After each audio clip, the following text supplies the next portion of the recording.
Things to take into account if you're considering opening a self-storage site using shipping containers. Okay, the first one is, where's your site going to be? Are you in a rural location? Are you in an affluent city or town location?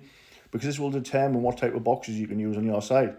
If you're in a rural area, you can get away with using cheaper boxes as long as the wind and water type, because the vast majority of your clientele will probably be farmers, it'll probably be people in the construction trade, and these people, as long as they know they're getting a wind and water tight container, are prepared to have a more bashed up container. It doesn't really affect them too much.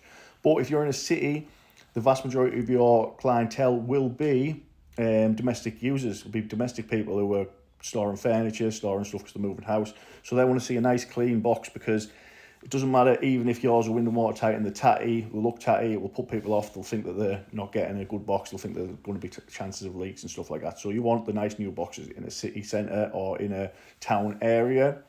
The next thing you've got to consider, when you're looking for your land, are you going to rent or are you going to buy? If you're going to rent the land, you've got to make sure that it's big enough to get enough boxes on that are going to cover the rent and make it worthwhile. You've got to take that into account. And if you're looking at a piece of land and you're thinking, I'll put top boxes on, you've got to decide as well, is that a type of area where top boxes are really going to work? Because if you put top boxes on in a rural area, it's hardly likely that you're going to get as many people, because most people, again, are going to be like farmers, they're going to be construction people, and they don't want to be going upstairs to unload and load their stuff. In a town centre, a busy city centre, then you can get away with top boxes because it might be people, more general public, who are using it.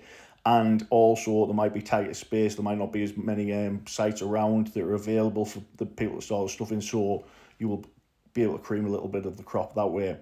The next thing you've got to think about is the site. Is it got hard standing? Is it got fencing? Because all of this can add to your costs. If you have no fencing on a site and it's grassland, you've got to take into account that you're going to have to prepare that full site. You're going to have to put some hard standing in. You're going to have to fence it off. You will need security cameras. You'll need various other things to get that site set up, which you wouldn't need if you bought a piece of land or rent a piece of land that already had that in place. So you've got to take that into account. The next thing you've got to look at is pricing. How are you going to price your site? What are you going to charge? What's everyone charging around you?